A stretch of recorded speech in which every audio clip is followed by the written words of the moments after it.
Alô, amigos do SomaCast, estamos aqui para o nosso 17º episódio do SomaCast. Eu sou o Rodrigo Pires, estou aqui com meu amigo Everton.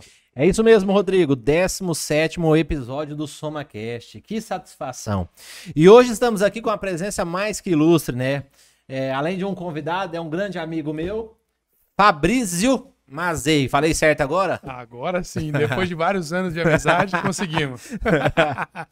Aí sim, e você esqueceu de falar, uma presença internacional. Ele que veio direto da Bolívia para gravar o podcast aqui do SomaCast. Então a gente não tá muito fraco, não. A gente tá importante, né? É isso mesmo, o Fabrício Mazei, hoje diretor do Grupo Mônica, né, na Bolívia. E o Fabrício vai comentar um pouquinho da sua vida e tudo, mas começando do zero, né? Quem é o Fabrício Mazei? Rapaz, se você quiser, primeiro que a gente já conta sobre música também, a gente já vai inventando isso aí. Mas, primeiramente, boa tarde, obrigado pelo convite. É um prazer estar com vocês, discutindo, batendo um papo, que eu acho que pode agregar muito, não só para nós, para quem está ouvindo também. E é legal a gente contar a história, né? Sempre estar aqui contando um pouco de história. Bom, eu sou o Fabrício, com Z, nascido em São Paulo, capital. Pô, achei que você era mineiro, cara. Já começou com uma novidade. Começamos com uma novidade. Eu nasci em São Paulo, capital, mas com 3 anos de idade me mudei para Araçatuba, interior de São Paulo. Lá eu fui criado.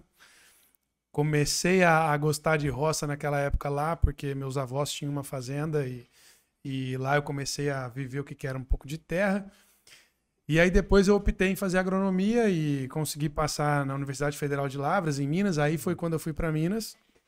E dali eu fiquei bastante tempo. Estudei agronomia durante aí uns quase 5 anos dentro da universidade.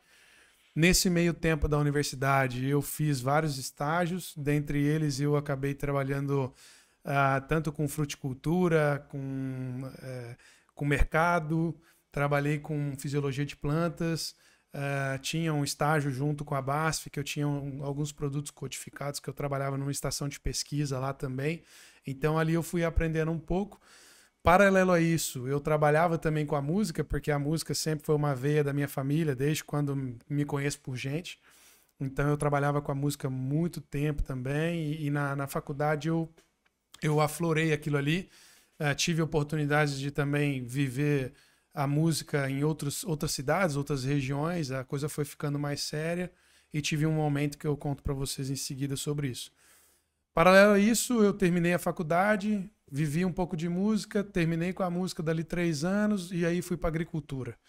Quando eu voltei para agricultura, eu voltei basicamente coletando solo, que foi uma empresa de consultoria que me convidou. Eu entrei nessa empresa basicamente para coletar solo mesmo e achava que aquilo lá era uma coisa tipo, puta, vou ter que trabalhar com isso debaixo do sol o dia inteiro coletando solo. Eu sou agrônomo, né? Aquele negócio, sou agrônomo formado, para que isso, né?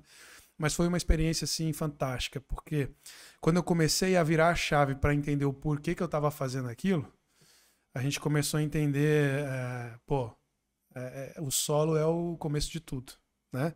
De nada adianta a gente ter a melhor semente, o melhor maquinário, o melhor pulverizador, o melhor clima, se o meu solo estava ruim, em condições tanto físicas, biológicas e químicas, né?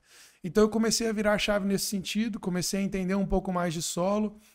Logo em seguida eu tive a oportunidade de entrar na consultoria, vivi pouco tempo lá em Minas Gerais na época, quando surgiu a oportunidade de vir para o Mato Grosso. A oportunidade no Mato Grosso veio para coletar solo. Eu era um cliente dessa empresa que tinha aqui em Água Boa e eu vim coletar um solo e, por coincidência, eu tinha um grande amigo que trabalhava no Grupo Mantiqueira, que é o grupo hoje, que quando eu vim pela primeira vez, dei assistência para eles nesse sentido, né? Eu tinha um grande amigo que era o Bruno. Alguns de vocês, não sei se lembram do Bruno. Ele era o agrônomo responsável pelo Grupo Mantiqueira na época e era muito amigo meu de faculdade. Nós estudamos o período todo, fizemos 4, 5 anos de faculdade juntos. Ele morava numa república muito amiga da república minha. E tive a oportunidade de trabalhar com ele. Isso, se eu não me engano, foi em junho de 2016, 2017. Bom, voltei para Minas para continuar o trabalho. Um mês depois, o Bruno se acidentou. Se acidentou a cavalo aqui em Água Boa. Teve traumatismo craniano, tudo. E foi um baque assim, para todos nós, né? E quando nós sofremos esse baque, né, a Mantiqueira precisava continuar e a gente não sabia o que aconteceu. O Bruno acabou passando a noite aqui em Água Boa, pegou um avião UTI, foi para Goiânia, entrou em Goiânia já fazendo cirurgia na cabeça. Cara, eu queria até mandar um abraço assim, para ele, porque com certeza ele vai ver a gente. É um cara fantástico, um cara fenomenal, e muito do que eu vivo hoje, a agricultura, dos propósitos que eu tenho hoje também, foi um dos motivos foi vir para cá para suprir uma necessidade por conta dele, né? Então, quando ele entrou em coma, ele fez várias cirurgias, entrou em coma, ficou alguns meses, né, na UTI. E aí eu tive a oportunidade, tanto da empresa que eu trabalhava, quanto o Zé Scarpa também, que é hoje o diretor aí da Mantiqueira, de me convidar a ficar no lugar do Bruno até o Bruno voltar. Essa era a proposta, né? Cara, me ajuda aí, você é amigo do Bruno, a gente precisa de uma assistência técnica aqui e vamos trabalhar junto. Eu falei, beleza, vamos embora. A empresa confiou em mim também, eu vim para cá, vim sozinho atender eles. E fiquei durante uma safra, cara. Uma safra com eles e vendo o que era o Mato Grosso, o que era o Vale do Araguaia, uma região que, pô, vamos falar aí, há quase 10 anos atrás, não era hoje, né? O boom que tá o Vale do Araguaia. Mas eu vi muita oportunidade.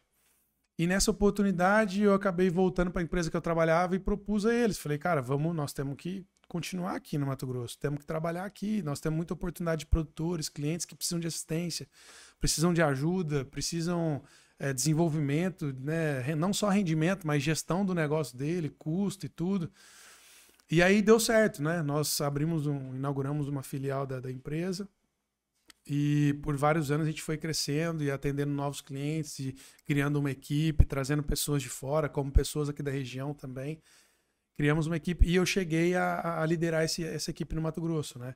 Então no Mato Grosso a gente tinha eu cheguei a praticamente 100 mil hectares aí de consultoria, 100 mil hectares de agricultura de precisão, atendíamos todo o Mato Grosso, tínhamos clientes no Vale do Guaporé, Tangará da Serra, sul do Mato Grosso, em Primavera, Paranatinga, tínhamos clientes em Lucas do Rio Verde também, na BR-163, então foi muito legal, eu criei muita bagagem, muita experiência nessa época, né? Até que no ano passado, em janeiro, eu recebi a proposta de um desafio na Bolívia, né?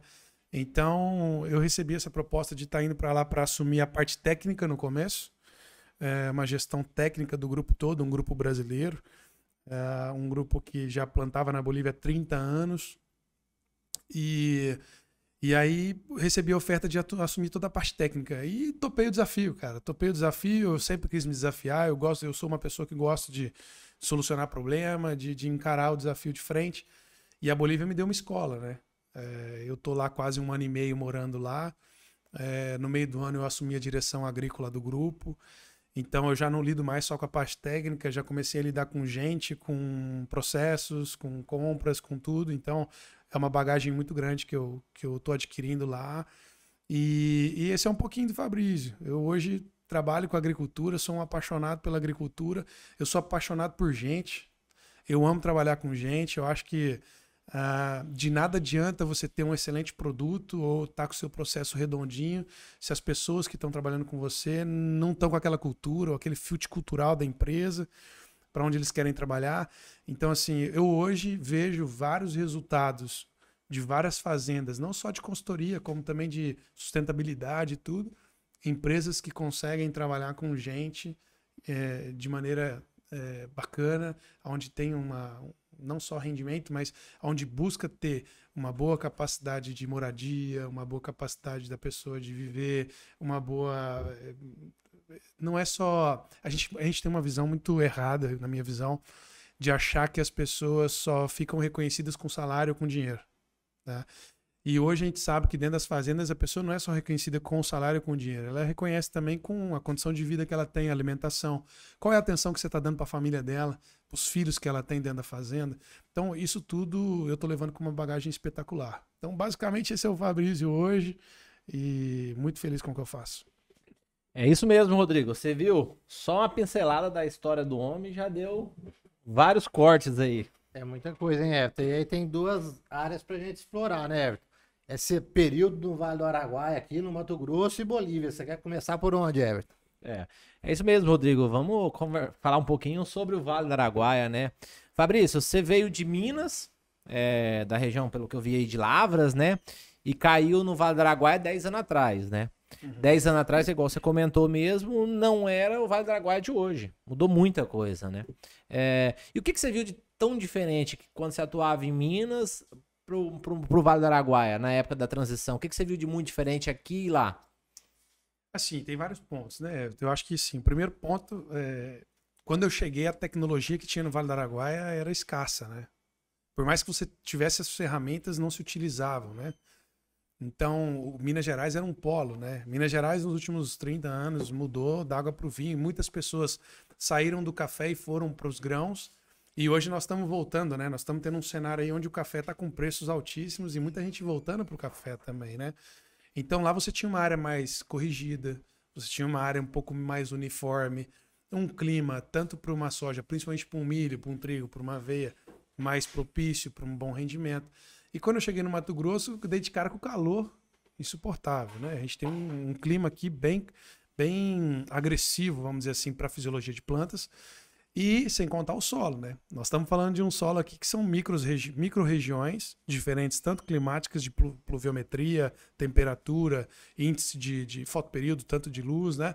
Ao mesmo tempo, a gente tem uma variedade de solo muito grande. Às vezes, no mesmo lote, você tem 3, 4, 5 tipos de solos diferentes, onde você tem que começar a trabalhar pequenos pedaços para tentar uniformizar essa área. Para mim, foi o que mais me chamou a atenção. Né? Tanto que a gente continuou trabalhando, quando eu cheguei aqui na Água Boa, logo em seguida a gente continuou trabalhando basicamente muito forte com o solo, para entender a realidade do solo, o que aquelas variedades que estavam, como elas se portavam em cada tipo de solo, qual era a população adequada para cada variedade, para cada tipo de solo. Então a variabilidade era muito grande, mas era encantadora, porque tinha solução. Né? Hoje, puxando o gancho para a Bolívia, é muito mais fácil hoje para nós trabalhar a parte química do solo, né?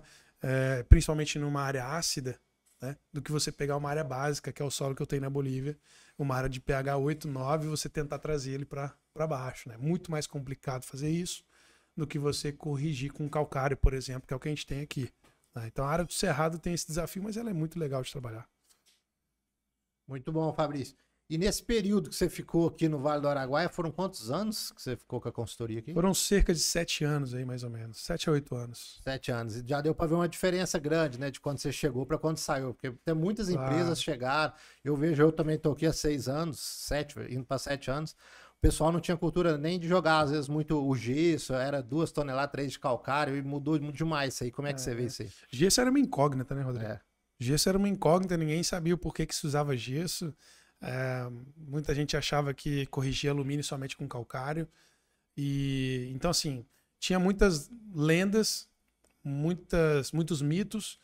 E como a tecnologia ela não tinha, vamos dizer assim, entrado de vez aqui, isso nós estamos falando do Vale do Araguaia, né? Vamos deixar bem claro que a gente indo para a BR-63, por exemplo, já era um outro cenário completamente diferente. A tecnologia já era muito mais avançada.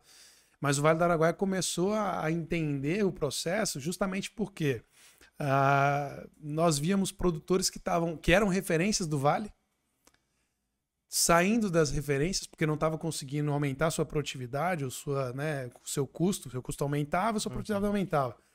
E outras empresas chegando nova, ou com consultoria nova, outras fazendas, outros produtores com uma cabeça um pouco mais aberta, fazendo manejos diferentes e conseguindo rendimentos maiores.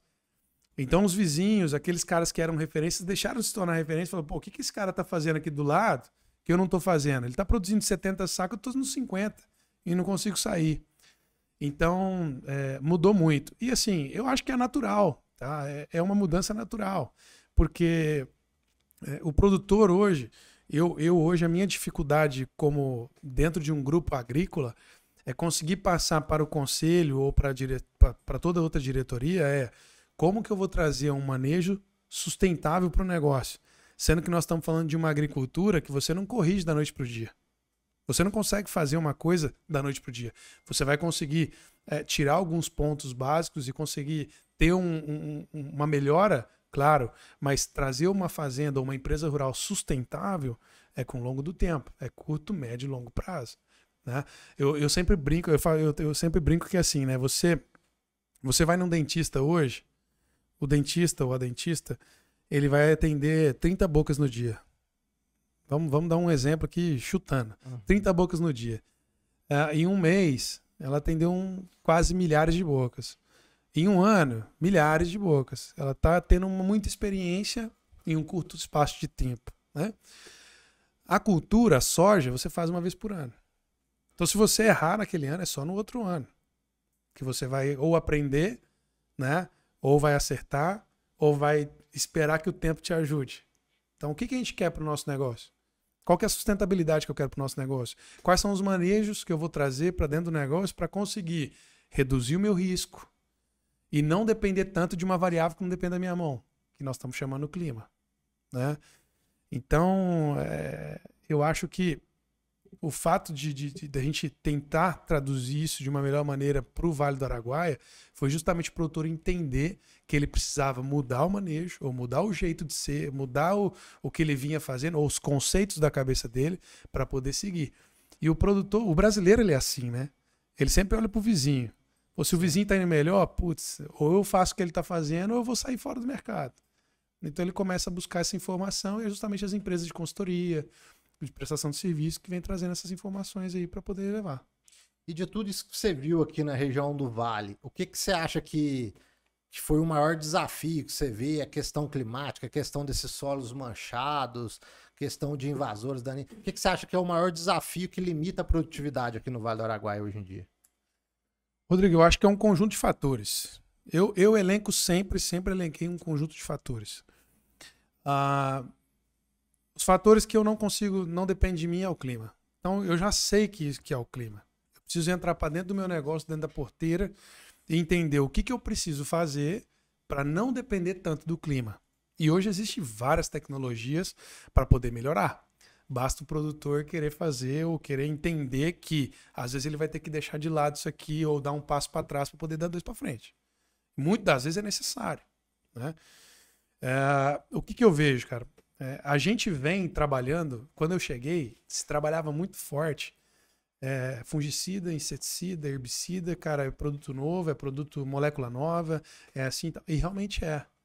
Só que no nível de tecnologia que nós estamos hoje, é uma obrigação do produtor rural saber o inseticida que ele está usando, saber o fungicida que ele está usando, o que ele está comprando, saber o herbicida ou a planta daninha que ele tem problema. Qual que é o grande problema que eu vejo hoje? Assim, na minha humilde opinião, é o seguinte: a gente hoje entende tudo de inseticida, fungicida, herbicida, mas eu não entendo da fisiologia da planta. E tem se falado muito disso. E quando eu entro na fisiologia da planta, a gente está entrando basicamente, não é só um aminoácido, um bioestimulante. Não, nós não estamos falando disso. Nós estamos falando de genética. Como que está a nossa genética hoje? Eu lembro que quando eu cheguei aqui, nós tínhamos variedades convencionais.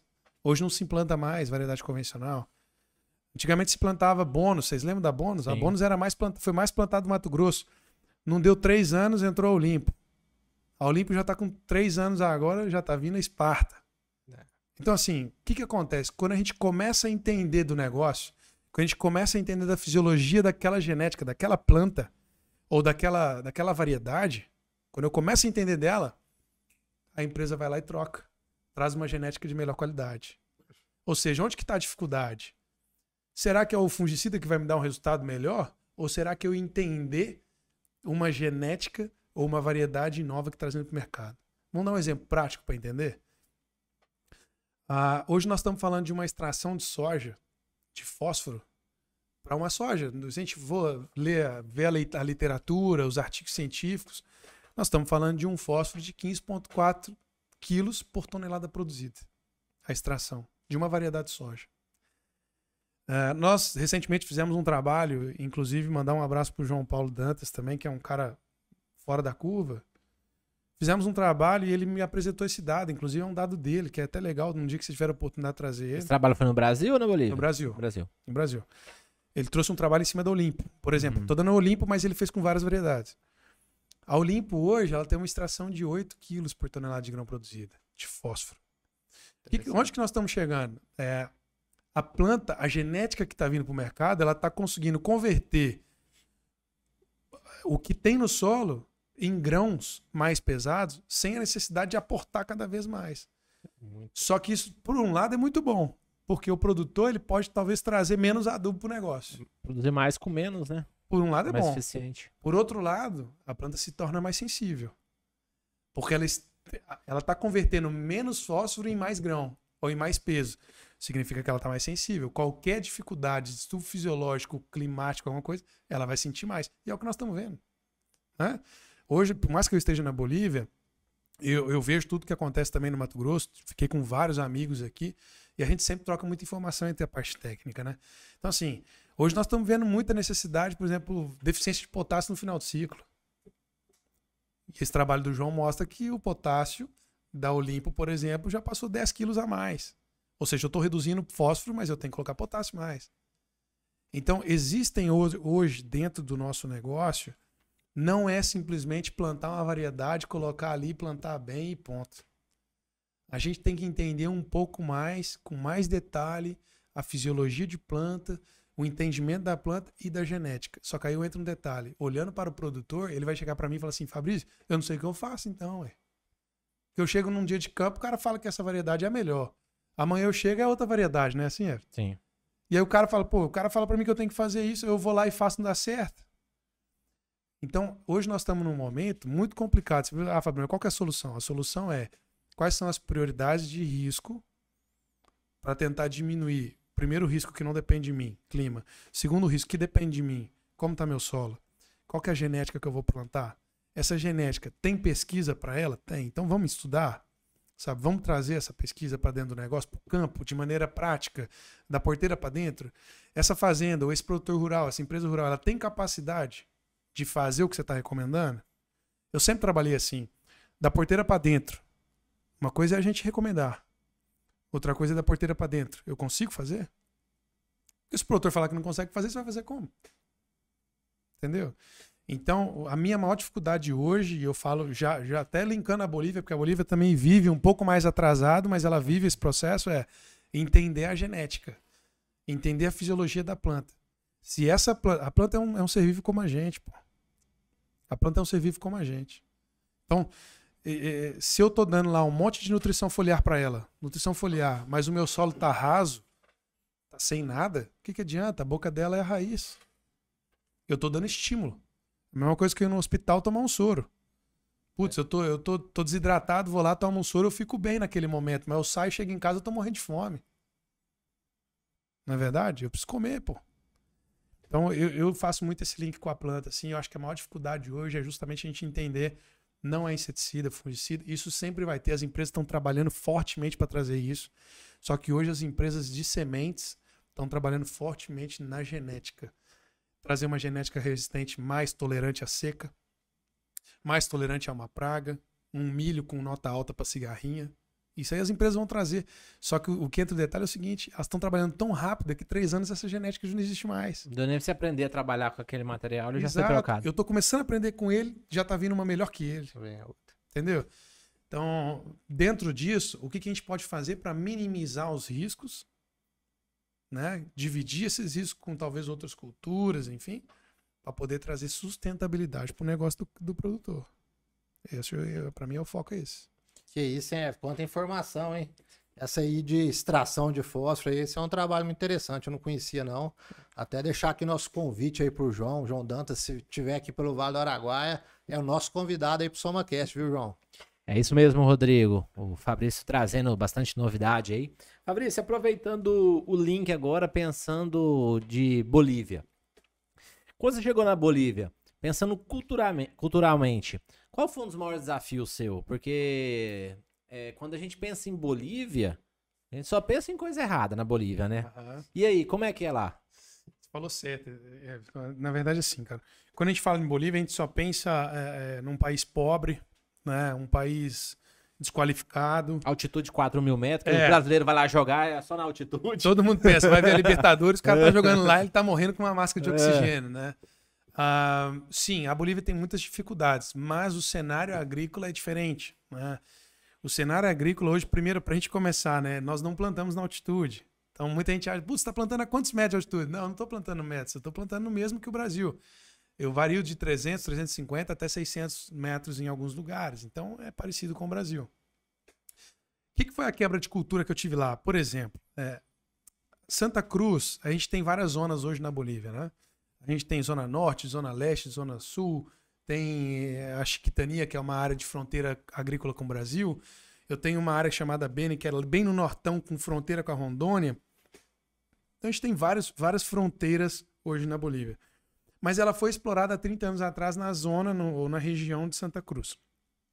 Santa Cruz, se vocês olharem no mapa, ela fica bem na pontinha, no final da Cordilheira dos Andes. Ou seja, eu ando 70 km sentido da Cordilheira dos Andes e já estou a 2.500 metros. Né?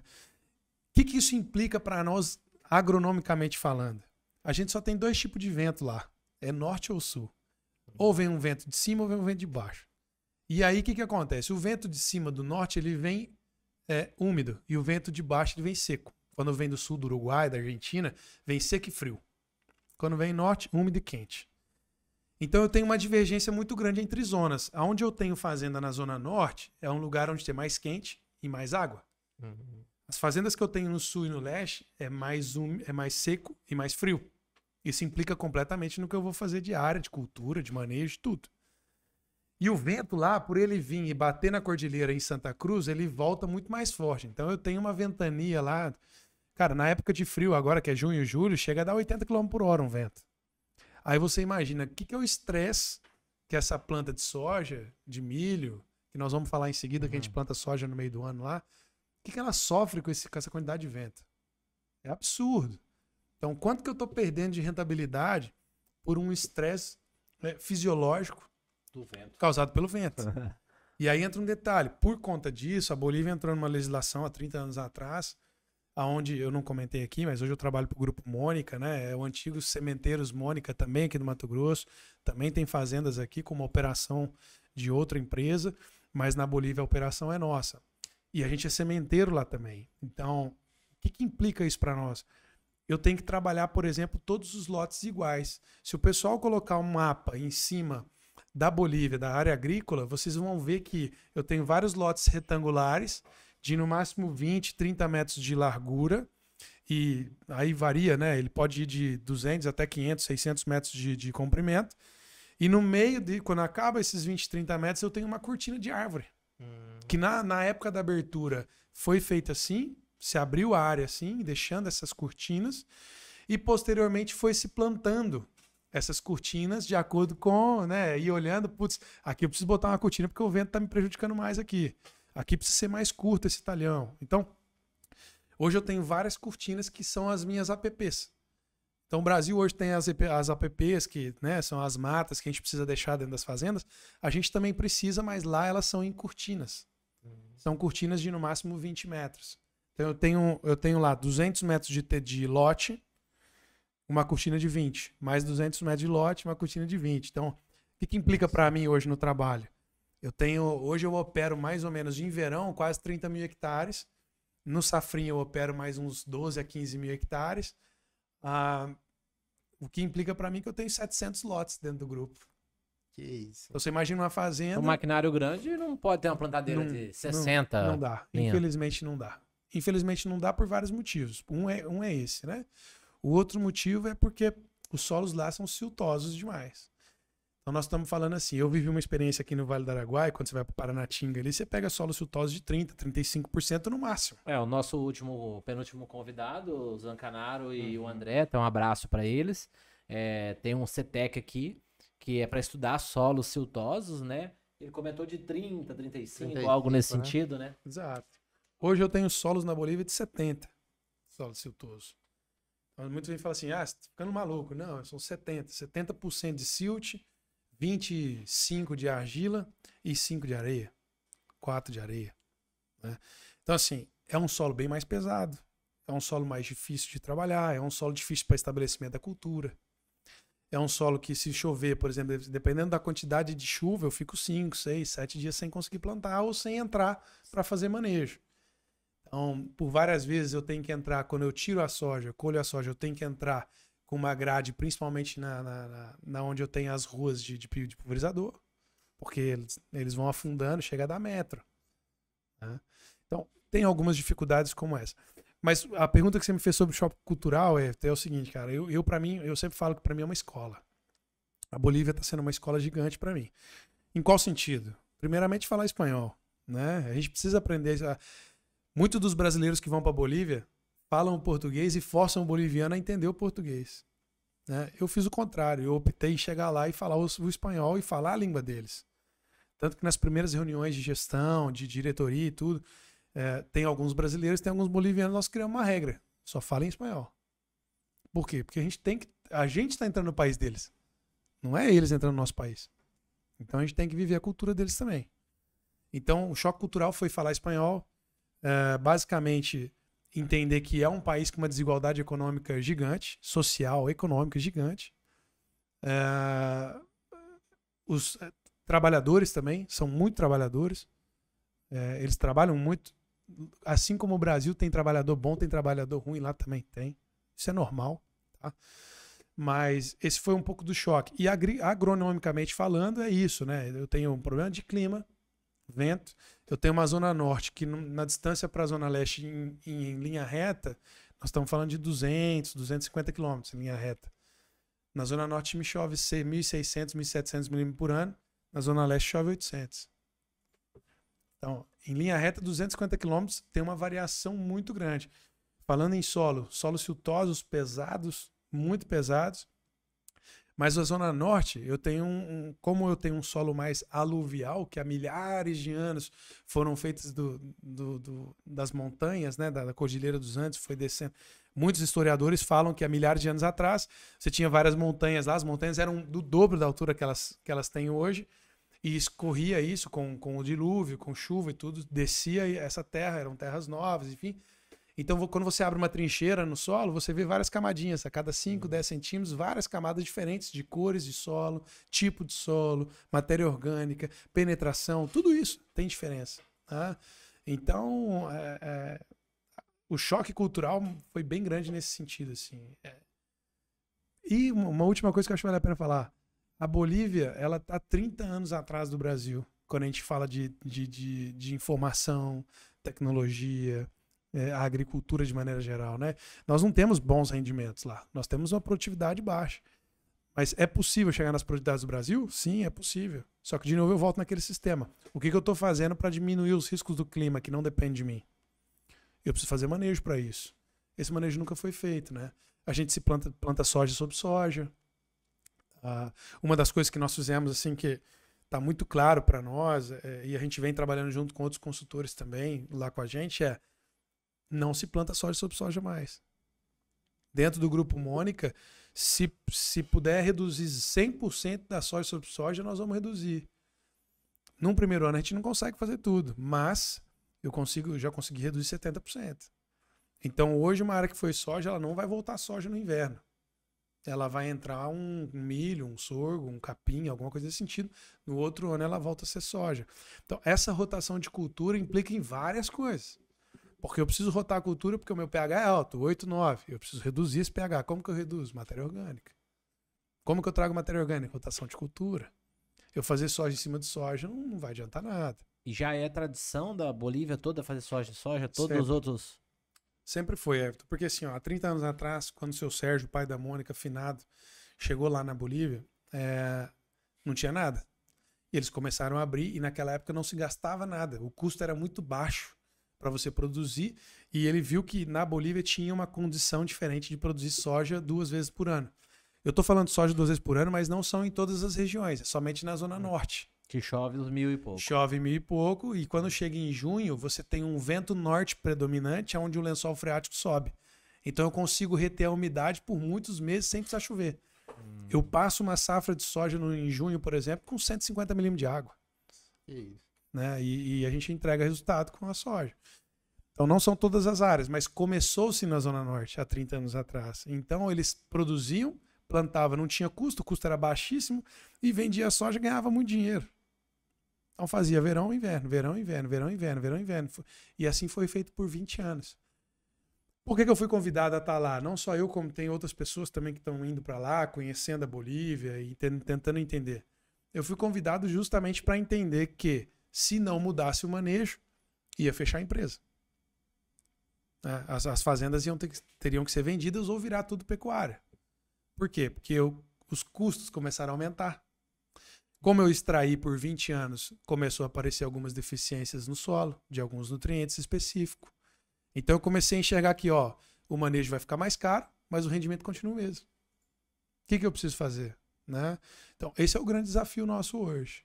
É entender o que eu preciso fazer de manejo para poder trazer rentabilidade, sustentabilidade para o negócio, não precisando produzir 100 sacos, porque também não adianta, né? Vamos falar a verdade. O produtor produzir 100 sacos com custo de 90 não adianta nada. O produtor produzir 100 sacos com custo de 60 é outra coisa. Da mesma maneira, ele produzir 70 com custo de 30 também é muito bom. Vai depender da energia que ele quer gastar. Não é só o dinheiro, é energia também. Né? Então, eu tenho mais essa visão assim, dentro da porteira para dentro, como que eu tenho que fazer isso aí, para poder render. Ô Fabrício, você falou 2 safras, então seria safra e safrinha de soja, mas com quais produtividades? Tipo assim, a primeira da média maior que a segunda, quantos sacos por hectare? Começa a plantar mais ou menos que época lá? Por exemplo, a primeira safra é quando e a segunda seria... Vamos lá. Vamos falar, só para a gente ficar bem claro, vamos falar da Zona Norte, onde eu faço soja e soja, tá? A Zona Norte eu tenho um calendário operacional o ano inteiro. Eu faço um verão que começa em novembro, planto soja, tô falando espanhol já, cuidado. Eu planto soja em novembro, tá? No norte. Essa soja, ela vai sair em março, tá? E em março eu planto safrinha de milho. Então eu planto milho e sorgo março e abril. Tá? Então eu tenho um calendário safra-verão, safrinha, e aí eu planto em junho a safra de inverno. Então eu tenho 3 safras. Que isso. Só que você vai me perguntar, Fabrício, mas você planta na mesma área as 3 safras? Não. Antigamente, como que era? Não existia safrinha. Antigamente era soja verão, soja inverno. Plantava em novembro, verão, plantava em junho, inverno, a mesma área. A mesma área. Depois que nós chegamos lá, o que a gente faz hoje? Não planta soja 100% no verão, 30% fica pro milho. Esse milho é plantado em janeiro, fevereiro, de verão. Quando chega o safrinha em março, da onde saiu a soja, eu planto mais milho e mais sorgo. Então eu vou ter janeiro, fevereiro, março e abril, milho e sorgo. Todos com braquiária, ou um capim, ou crotalária. Isso aí nós estamos fazendo vários testes lá, né, para melhorar o solo. A área que me sobra aqui de soja, que eu colhi, que é pouco, nós estamos falando aí algo em torno de 30%, eu vou voltar com soja no inverno. Entendeu?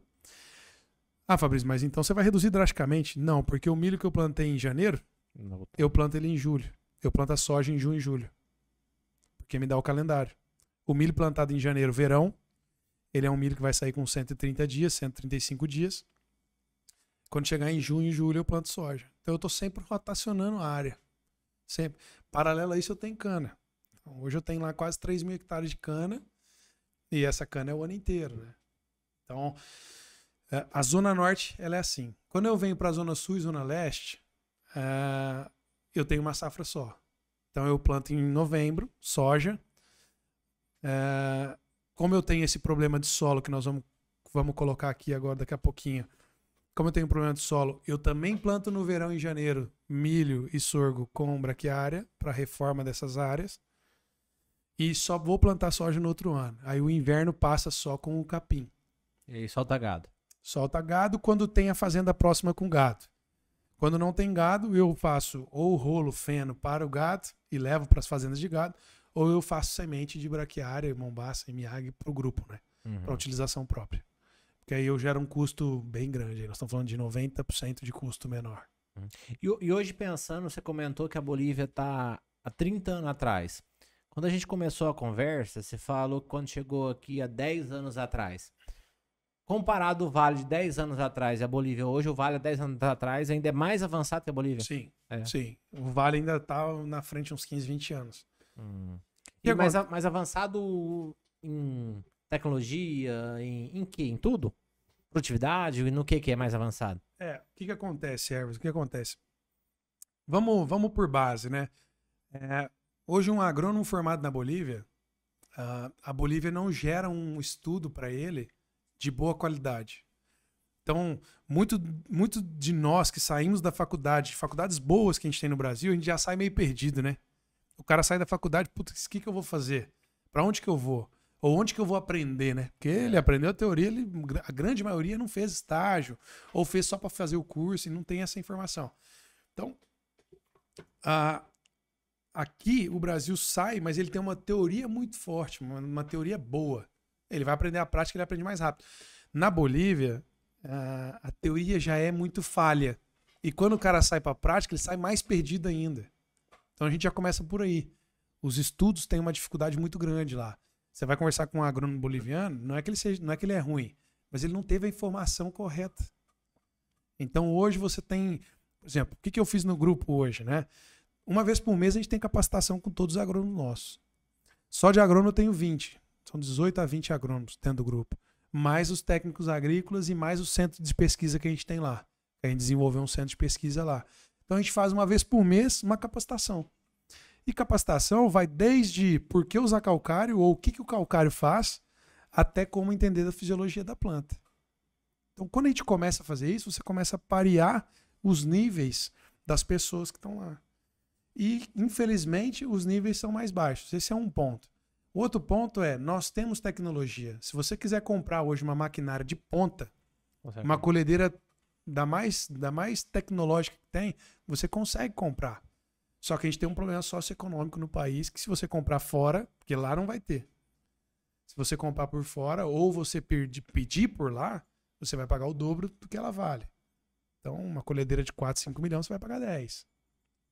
Tá? Então, tem esse problema. Eu, quando cheguei lá, eu me deparei, por exemplo, pulverizadores que nem GPS tem, tudo na barra de luz. E pulverizadores bons. Nós estamos falando de Case Patriot 2.500 ou 3.500. Tá? Então, mas por quê? Porque sempre veio assim, sempre foi feito assim.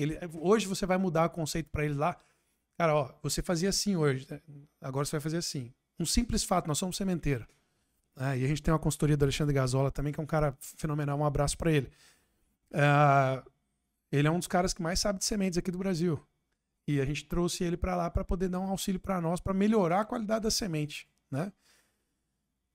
Como que é feito o teste hoje para você determinar que aquele lote lá é viável para semente? Na Bolívia, tá?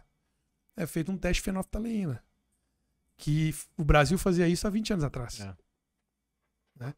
Então, ainda é feito assim. E para eles acham que é normal. Então, não vou entrar em muito detalhe técnico, mas, por exemplo, lá só faz com água. Você tem que esperar 15 minutos. Hoje já tem outras formulações, você consegue colocar ali, 5 minutos você já tem o resultado. Né?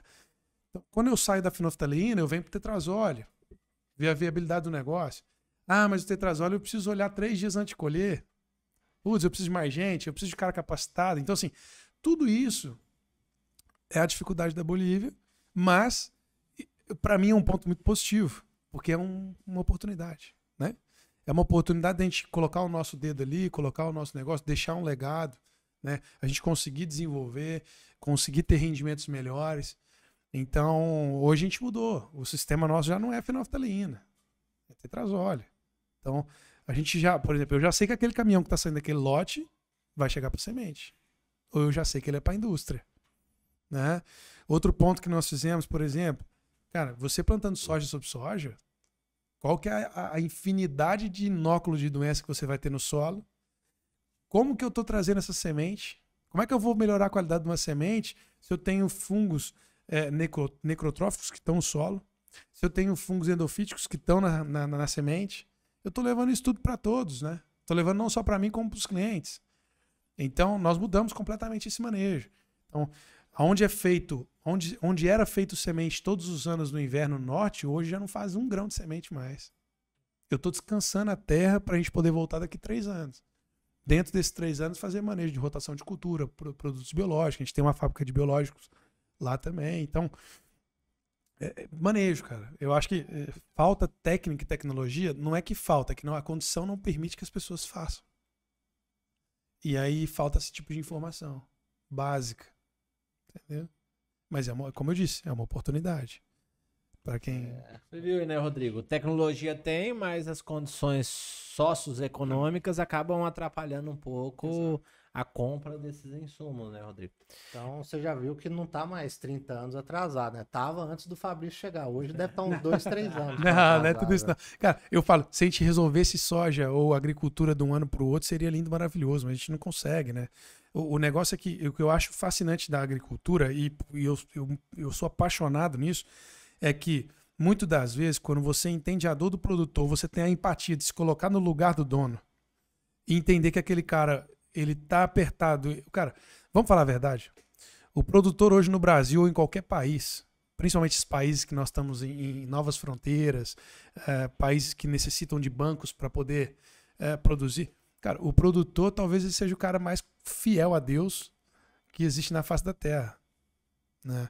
Porque ele começa uma safra já no vermelho e ele não sabe se ele vai conseguir chegar no azul. E nós não estamos falando de 10 mil reais, nós estamos falando de milhões. Nós estamos falando de um volume financeiro gigante. Então, assim, a gente tem que tirar o chapéu para o produtor e para o agricultor pela coragem que ele tem de fazer isso. E aí que entra o detalhe. Se a gente que é prestador de serviço ou trabalha numa área mais de gestão, assumindo esses cargos, a gente olha para o produtor e sente a dor dele, pô, peraí, vamos voltar a usar a agronomia bem feita? A agronomia nos ensinou. A gente tem trabalhos hoje, por exemplo, de pH, que é de 1970, 60, e é utilizado até hoje, e dá resultado. Da mesma maneira que a gente tem resultados de 2020, 22, 23, que precisam ser utilizados. Eu gosto muito o Ricardo é um fisiologista hoje, que vive na Bahia, Ricardo Andrade, não sei se vocês conheceram ele, é um cara fenomenal também, e ele fala uma coisa muito verdade, ele falou, gente, a gente tem que respeitar os caras antigos, porque se não fossem eles, nós não estávamos onde a gente está. Se não fossem eles para começar o trabalho, o Alfredão que veio para cá desbravar o Cerrado, que foi professor lá em Lavras, se não fossem eles para chegar aqui e tentar entender que é possível, de acordo com novos manejos, novas pesquisas e tudo, nós não estaríamos discutindo genética nova, nós não estaríamos discutindo que nutrição que tem que aplicar, que inseticida que tem que fazer, que população que eu tenho que colocar no solo, né? Então, eu acho que é super possível assim, de conseguir trazer sustentabilidade para o negócio, para o produtor rural, sentir a dor dele, manejar coisa pequena para já começar a ver resultado no primeiro ano. E aí sim você, médio e longo prazo, você ter várias coisas novas aí para poder ter mais rendimento e também gestão de custo, né? Ô, Fabrício, a gente teve em conversa esses dias e você me comentou que um dos fatores de bastante dificuldade dentro da Bolívia, pela quantidade de silt muito alto, é fazer material orgânico, né? Sim. Matéria orgânica. Sim. E o que vocês estão fazendo? O que você está vendo aí que dá para fazer e dá resultado? Conta um pouco mais sobre isso daí. Porque a gente comenta aqui pra galera, silt de 30, 35 tem dificuldade de nascer uma semente de soja. Você imagina um silt de 50, 60. Cara, se der um orvalho na noite, no dia não planta. Sim. Né? Sim. Selamento também tem lá, também sim, igual sim. aqui, né? Exatamente isso. Bom, nós como Grupo Mônica lá, o que a gente... Logicamente que o parque de máquina nosso é robusto, porque a minha janela é muito curta. Então eu vou pegar uma área, por exemplo, para vocês, de uma área de silt de 75%, aonde a gente... 75%? Puta. Você pegar uma área como essa, por exemplo, Everton, choveu 50 milímetros. 3 dias você não coloca nem a máquina lá que não vai plantar. Ou ela vai atolar ou vai deixar o risco todo aberto, né? Quando te dá condição de plantar, você tem 3 dias para plantar se não chover mais. Passou 3 dias, seca, vidrifica, igual o silt, que a gente já conhece, só que lá mais rápido, e depois eu não planto mais. Ou seja, eu tenho vários gráficos hoje dentro do trabalho, dentro das fazendas, que essas áreas de silt, choveu 3 dias sem plantar, entro plantando, 3 dias plantando, nada mais. Eu tenho que parar de plantar. Pra esperar uma nova chuva. Exato. E aí que entra o detalhe, né? Nós estamos falando de uma argila expansiva. E paralelo a isso, a gente tem lá atrás a abertura que foi feita errada. Que muitas das vezes nós fizemos uma abertura errada aqui no Mato Grosso também. Né? A gente sempre fez a abertura rasa. Nunca foi. Hoje mudou o conceito 100%, graças a Deus. Mas quando eu cheguei aqui era isso. Abria, plantava arroz. Planta o arroz aí que vai melhorar o alumínio. Aí amanhã nós plantamos soja. Então, e depois, né? Hoje nós estamos chegando em 100 sacos, 90 sacos, a gente não consegue. Bom, o que a gente está fazendo no silt hoje? Basicamente, o silt é argila expansiva, falta oxigênio, compactação, eu não consigo fazer absolutamente nada. Eu tenho uma janela curta, né? Em vez de eu plantar soja na janela curta, eu tenho que plantar outra cultura onde eu posso acidificar o solo, porque eu também tenho problema de pH. pH é básico, 8, 9, né? Para que eu possa reter essa matéria orgânica, começar a melhorar e aí sim continuar extraindo esse solo depois. O que eu estou fazendo lá, Everton? Rotação de cultura que nunca foi feito. Segundo ponto, cara. Aonde eu tenho as áreas siltosas, as mais problemáticas de silt, onde não estão com matéria orgânica, não vai ser plantado soja. Já é uma ordem lá, não planta soja. Então, o que vamos fazer então? Nós vamos descompactar o solo, muitas das vezes com subsolador, pegar um GTS que vai até 60 centímetros, por exemplo, mas não revira isso. Na época que tem o solo está friável, não pode nem estar muito molhado, como também não pode estar seco. Se estiver seco, vira torrão. Se estiver muito molhado, fica aquela linha aberta. Então, a janela é muito curta, né? Então, o que eu faço? Justamente, dei um solo friável, entrou subsolano, obrigatoriamente plantando gramínea. Pelo motivo da nossa gramínea ser cara, a compra, eu preciso rentabilizar. Como que eu rentabilizo? Planto milho com gramínea. Eu planto sorgo com gramínea. Tira o custo. Eu pago o custo do meu manejo com a produção. Porque se eu não fizer isso, o custo fica muito alto. E aí quem vai pagar é a minha soja. Minha soja cobre 25% desse custo. Se ela tem um custo de $500, por exemplo, ela vai custar 750, ela vai custar $700. Dependendo da quantidade que você vai usar de semente e de diesel, né? E se lá você tem um pH básico? Então, calcário... Zero, cara. Saturação nossa, eu tenho pontos de saturação acima de 90%. Que isso. A gente sobe, somado cálcio, magnésio e potássio, eu tenho mais de 90%. 20 anos de cultura, 30 anos de cultura, nunca foi feito um grão de calcário, né? Então, o problema maior que a gente tem lá não é o calcário, né? E fósforo, como que é os solos? Depende da região, tá? Eu tenho regiões que nunca foi feito um grão de fósforo também. São fósforos, solos mais novos, eu tenho fósforo em grande quantidade, que obviamente uma hora ou outra ele vai ser extraído. Mas quando eu vou para a área da fronteira com o Brasil, eu já não tenho fósforo, já é bem mais parecido com Pontes Lacerda, Vila Bela, aquela região de Nova Lacerda, Comodoro, então eu já preciso aportar fósforo, né? Nessas áreas. Mas assim, essa é a dificuldade. Quer resolver o problema, por exemplo, hoje, cara, vamos falar assim, Fabrício, o que você faria lá para resolver um problema de matéria orgânica? Porque tem pontos, esses pontos que não tem nada, silt de 70%, 75%, é zero matéria orgânica, não é nem 0,5%, é zero. Né? Como que eu coloco 1% dessa matéria orgânica? Cara, ou eu vou no médio e longo prazo aportando isso com matéria orgânica com palhada, vamos dizer assim, a decomposição dessa palhada, que eu não consigo resolver da noite para o dia, infelizmente, né? Ou eu vou lá e, paralelo a isso, eu aporto, por exemplo, esterco de galinha, esterco de gado, que é uma coisa que a gente tem no confinamento, né? A gente tem uma área de pecuária, a gente tem um confinamento. Nós estamos começando esse projeto, startando esse projeto para colocar isso junto, obviamente para tentar melhorar isso um pouco mais. Qual que é o problema que a gente tem que tomar cuidado? Um esterco de galinha vem com muito potássio. As áreas minhas são riquíssimas em potássio. Eu colocando potássio em cima de potássio, eu tenho um problema de salinização da minha área. Então, esse é o apaixonante da agricultura, é isso, né? Então, às vezes vai valer a pena eu trabalhar só com o esterco do gado. Entendeu? Então, a gente está fazendo várias avaliações para poder tomar essa decisão. Mas, de antemão, o que a gente está começando, que é aquele negócio que eu falei para vocês da porteira para dentro, o que eu posso começar a fazer é isso. Na janela de verão, as áreas que não tem nada de matéria orgânica, eu não vou colocar soja, eu aporto subsolador, juntamente com gramínea. Paralelo a isso, biológico também, que a gente tem uma fábrica de biológico, então a gente está trabalhando fortemente com biológico, lá com doses muito mais elevadas do que são doses comerciais que a gente vem trabalhando no Brasil, né? E é o que a gente consegue fazer hoje, né? É o que a gente consegue fazer hoje dentro das fazendas. Poderia ser melhor? Poderia, só que a gente pede a janela. A janela é muito curta. Rodrigo, então talvez estamos vendo aqui talvez uma mudança na agricultura da Bolívia. Com certeza. E, Fabrício, essa questão de aumento da matéria orgânica, implementando as gramíneas, eles já estavam fazendo isso ou foi você que levou para lá? Boa pergunta, Rodrigo. O que acontece? Há 3 ou 4 anos atrás, teve um diretor lá do grupo que começou a fazer isso. Outras fazendas também começaram a fazer isso. Por quê? Porque começaram a ter baixo rendimento, custo elevado, não sabia o que fazia. E muitos consultores chegavam lá, tem que aumentar a matéria orgânica. Coloca capim. Só que aí entra um problema operacional. Como que eles faziam? Eles sempre faziam na seca. Ou seja, eu cheguei lá, como que eles faziam? Eles tiravam terra da cortina, que é uma terra razoavelmente melhor de matéria orgânica, porque tem um monte de árvore. Tirava essa terra, colocava dentro da área de silt, gradeava essa área, porque em tese era uma terra boa, certo? Só que colocava a braquiária, plantava a braquiária em abril para frente. Em abril não chovia mais. Como que eu vou construir um perfil de solo? Como que eu vou construir uma raiz de uma braquiária num solo siltoso que em 3 dias ele seca? Ele não vai colocar raiz.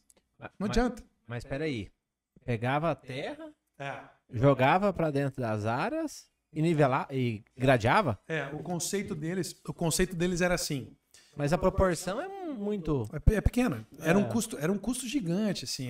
Eu te falo assim... É igual que o povo vendendo argila, né? Nos TikTok da vida. Mas era isso que eles faziam. E quando eu comecei a olhar para o cenário, o fluxo operacional e o gasto, cara, é muito alto. É muito alto. Então, eles não estavam fazendo na intenção errada. Eles estavam na intenção boa, mas no horário ou na época errada. Né? Então, muito se foi falado justamente isso. Porque hoje, se você chegar para um produtor e falar para ele, assim, cara, você não vai poder plantar soja para tentar resolver o seu solo, ele vai virar para nós e vai falar assim, você está ficando louco, eu preciso tirar rendimento. Só que chegou num ponto onde só ficava no vermelho. Então, você chegou num ponto que o buraco está muito grande, você precisa começar a tapar. O que eles faziam? Tirava a cortina, o solo da cortina, imagina uma cortina cheia de árvore, cheia de mata, um solo riquíssimo em matéria orgânica.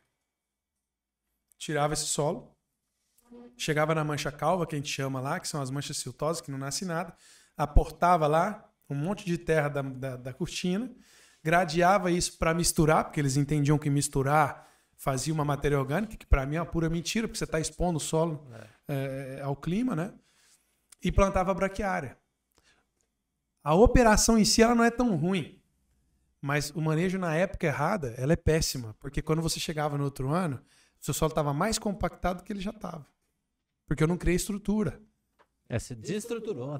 Vamos lá, eu quebrei a compactação, o impedimento físico, quebrei. Vim lá aportando braquiária, ou qualquer gramínea que seja, só que não choveu. Né? Num solo de 70% de silt, uma argila expansiva, 3 dias ela vidrificou. Para onde que vai a raiz da braquiária? 3 dias a braquiária não faz nada, nem sair do solo ela saiu. Entendeu? Então esse conceito era muito assim, sabe? Então hoje o que a gente está fazendo? Justamente o diferente. Eu estou fazendo esse manejo, não estou tirando terra da cortina. Por que eu não estou tirando terra da cortina? Porque quando eu misturo com ela, vai ficar a mesma coisa. E é um gasto altíssimo. Você imagina pegar uma reta escavadeira, tirar 50 centímetros do solo de uma cortina, colocar dentro de um caminhão, levar o caminhão em todas as manchas e ir lá colocando. É um trabalho gigante para baixar 2% das áreas que estão sem matéria orgânica. Entendeu? Deve ter judiado das cortinas, das árvores da cortina, né? Porque tirou aquela fertilidade toda e não resolveu o problema das áreas siltosas. Exato. Só para você ter uma ideia, eu tenho um número. Tá? Eu peguei um número agora dessas áreas, porque, lógico, como eu te falei, né? Eu estou 1 ano e pouco lá, então... E a agricultura é uma vez por ano. Então, o primeiro verão 100% que eu tô lá é esse, né? O verão que eu cheguei lá, eu já estava praticamente na colheita no ano passado. Então, eu não mudei absolutamente nada de manejo. Mas, para esse ano, por exemplo, existia um histórico de 13% das áreas que eram manchas calvas. Ou seja, 13% das fazendas tinha essas manchas calvas. Hoje, com todos esses trabalhos, tá? Eles faziam esses trabalhos tudo. Tá 20. Aumentou. Ou seja, aumentando. Não arrumou nada, entendeu? Então, o conceito é isso, é trabalhar na época do verão. Mas verão tem que plantar soja. Pô, peraí. Eu vou plantar uma semente, eu vou gastar diesel, manutenção de plantadeira, salário de gente, toda a parte de operação administrativa, tudo isso para um solo que não vai nascer uma planta de soja? Para que eu tô fazendo isso?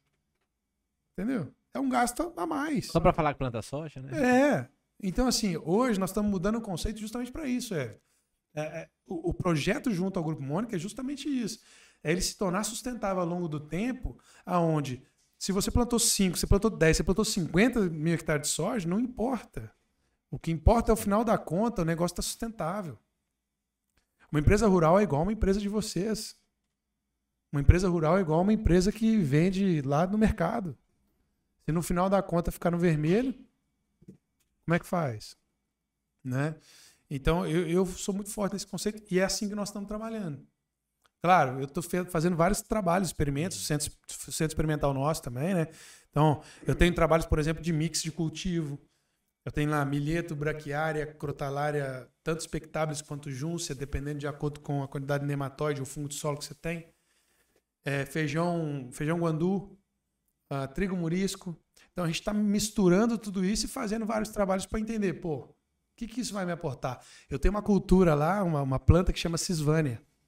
É uma planta, existe no Brasil, mas ela é mais de área amazônica. Ela parece um bambu mais fino, assim, e ela dá semente, é uma leguminosa. Cara, nós descobrimos agora, há pouco tempo atrás, junto, inclusive, com o cunhado do Henrique Servillieri, que nós temos aqui um ex-cliente meu aqui de Nova Chavantina, ele planta lá e é vizinho nosso. Ele descobriu essa planta e nós, isso no ano passado, nós conversando, falando, cara, me dá essa planta aí, vamos buscar ela, vamos começar a trabalhar. Ela é uma leguminosa, a Cisvânia, independente do tamanho que ela tá, se ela tá num tamanho pequenininho, se ela tá num tamanho gigante, você tira ela, tá lotada de nódulo, todos ativos. Significa para mim que eu tenho algum micro-organismo ali, né? Ele tá ativo, é um organismo nativo do solo e que pode ser que me ajude não só a captar nitrogênio para o meu solo, como também criar cepas novas para plantar soja, que é uma coisa que nós estamos fazendo também com a fábrica de biológico. Então, eu tenho lá a fábrica de biológico, onde eu desenvolvo produtos que vêm as cepas do Brasil, mas, paralelo a isso, eu faço um trabalho de bioprospecção. Eu estou falando um montão de coisa aqui que tudo começou 6 meses atrás. Não estou falando de 5 anos, infelizmente. Mas a gente já deu start nisso. Por exemplo, eu pegar o nódulo dessa Cisvânia, né? Pego o nódulo dessa Cisvânia, levo para o laboratório, extraio ele e começo a entender qual é a cepa que está ali, eu desenvolvo uma cepa própria para o solo boliviano. Né? Na zona norte e zona sul existem os cactos bolivianos, que a gente sempre chamou eles lá de cactos bolivianos. Uhum. São cactos diferentes que na época da seca, ano passado, a seca mais brava que nós tivemos, igual no Mato Grosso, igual no Brasil, foi a única planta que ficou verde. Alguma coisa é diferente, né? O que nós precisamos ver nela? Exatamente. Estamos tirando raiz dela, estamos tirando solo em volta para entender o que tem ali, para poder talvez criar um produto que ajude na produção. Então, é possível produzir? Super. É possível rentabilizar? Muito. Muito. Mas o manejo tem que ser adequado. O manejo estava muito, assim, antigo, né? Mas é legal. De novo, é uma oportunidade, né? É isso mesmo. Ô, Rodrigo, do Fabrício falar aí que a fazenda tem que ser trabalhada como empresa, lembro muito do corte do Barra, né? É isso mesmo, né? O Everton, o que me chamou a atenção aí, no caso aí dessas, vocês falaram, áreas calvas, como é que Manchas calvas. Manchas calvas. Se essas manchas calvas aí, vocês têm grande dificuldade dela na agricultura, baixa matéria orgânica, por que não trabalhar talvez aí 3 anos dela com gramínea, pecuária, para depois voltar para a agricultura? É uma opção também. É uma opção também. Rodrigo, a gente hoje, igual, o que nós... Vou dar um exemplo de uma fazenda que a gente tem lá. São 8.000 hectares e essa fazenda nós não plantamos um pé de soja. Nada, porque era a fazenda mais problemática. Então, na hora de decisão, todo mundo, o que nós vamos fazer? Eu falei, não, nós vamos fazer milho com braquiária ou com pânico. Vamos fazer sorgo com braquiária e vamos colocar gramíneas e alguns mix de cultura, onde nós vamos ter que extrair de alguma maneira uma rentabilidade. Como? O milho, o grão. Sorgo, o grão. Vai ficar o capim. Isso feito na época de verão, ou seja, eu plantei muito melhor nessas áreas. E todos os capins que a gente tem, nós vamos extrair semente, porque nós utilizamos hoje, o grupo nosso hoje utiliza mais ou menos 100 a 120 toneladas de semente de capim. Porque nós também temos área de pecuária. Então eu preciso reformar a pasta e tal. Então assim, nós estamos tentando ser autônomos nesse sentido para diminuir meu custo e ao mesmo tempo eu estou melhorando minha área. Paralelo a isso, quando chega na safrinha, se eu estou com falta de comida na área de pecuária, eu cerco e coloco o gado lá. Para mim, na agricultura é um espetáculo. Né? Obviamente que com as condições de quantas cabeças ou uai eu vou colocar lá dentro. Não vai ser igual ao Brasil. Tem um solo que compacta muito mais fácil. Mas é uma outra possibilidade. Então, essa fazenda, por exemplo, é o que você deu de exemplo. Eu tô com gramínea, 0 soja e te conto mais. Próximo ano, possivelmente, nada de soja ainda.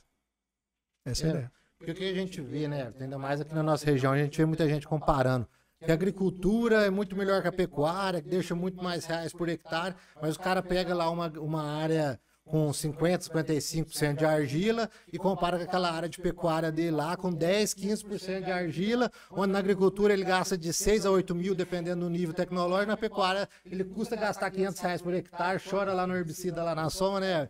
E aí ele quer comparar onde ele gastou 500 com onde ele gastou 8 mil, né? E áreas diferentes. Então, às vezes, o negócio é se medir. Tipo, tem 80% da minha área que é boa, vou na agricultura, a outra ali vai na pecuária, depois volta, faz essa rotação para ter esse equilíbrio, né? Eu acho que a mensagem é mais ou menos essa, né, Rodrigo? Eu adoro a pecuária no sentido do que ela pode trazer o rendimento, obviamente, como vocês já fizeram podcast com alguns pecuaristas e algumas pessoas que trabalham nessa área, e a gente sabe que vai entregar um resultado. Cara, imagina você plantar uma braquiária para um gado numa área que está fertilizada para soja. Nós vamos ter um rendimento maior. Isso está claro, né? A grande questão é o seguinte, eu gosto muito de falar a palavra balancear. Nós precisamos balancear o negócio, né? Então, qual que é a dor? Qual que é a dificuldade? De novo, qual que é o sentimento do dono? Qual que é a dor do dono? Da porteira para dentro? O que eu tenho que fazer?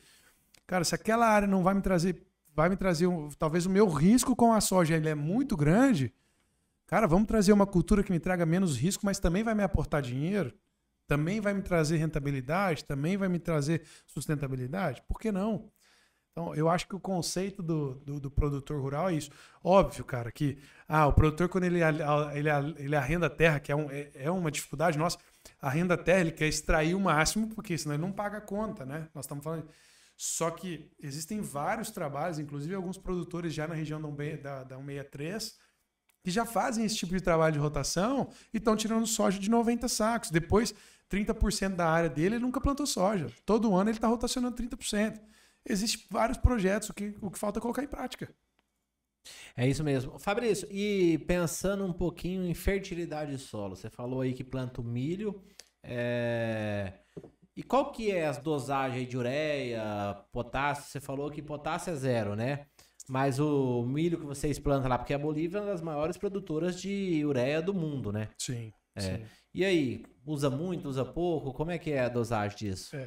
A Bolívia, nós somos os maiores produtores de ureia, um dos maiores, e um dos maiores também de boro, né? Se a gente olhar o boro que é vendido muito no Brasil, ele só é processado, mas ele também vem comprado da Bolívia e outros países também no Oriente Médio.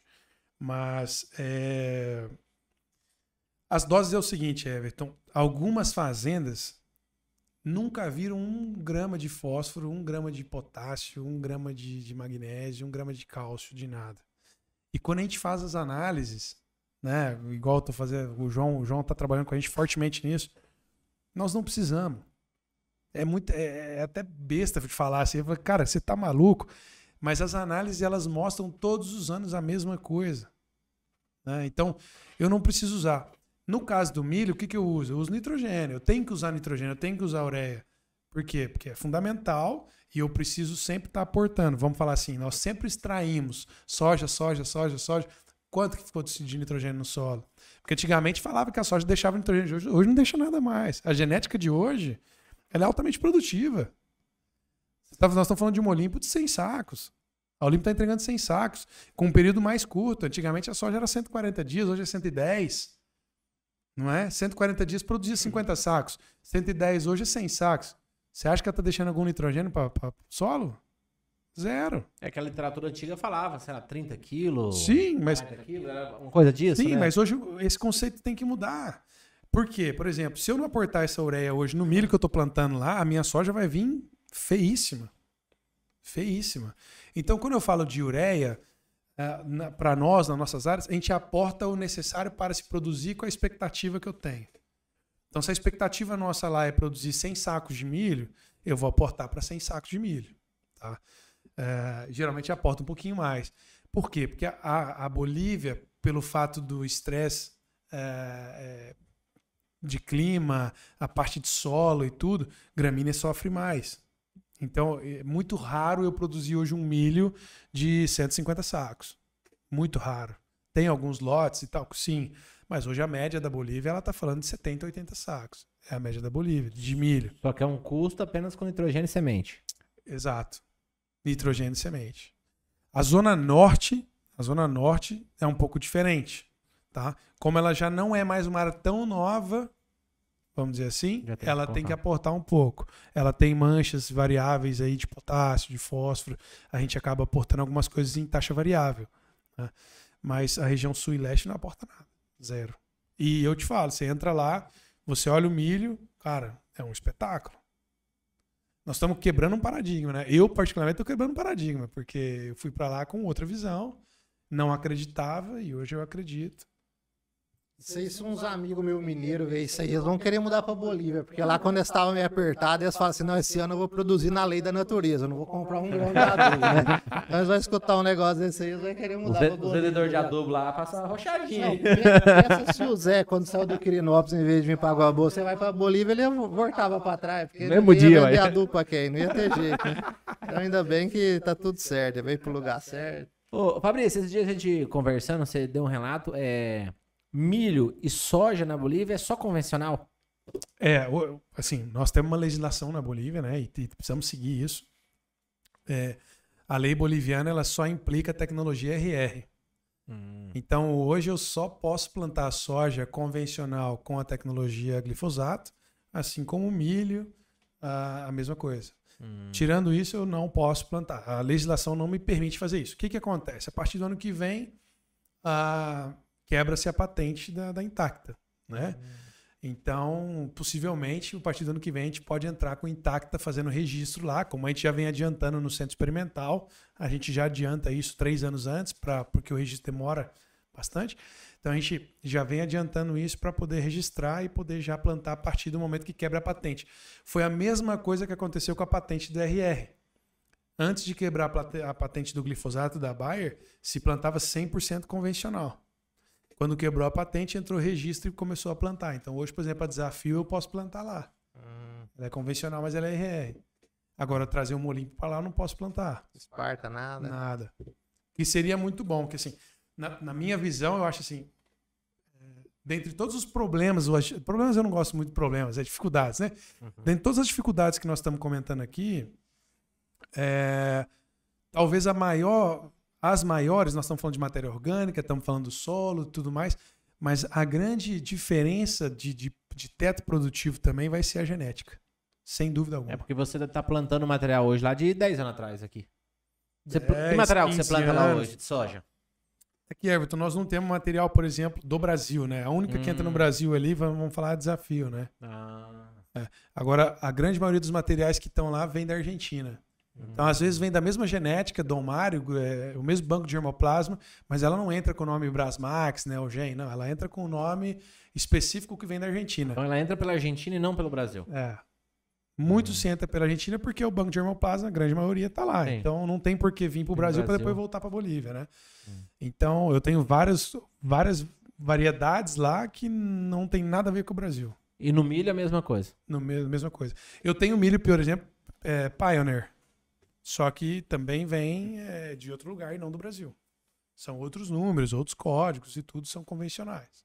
Até porque hoje o Brasil, para você pegar um milho convencional aí, é só área de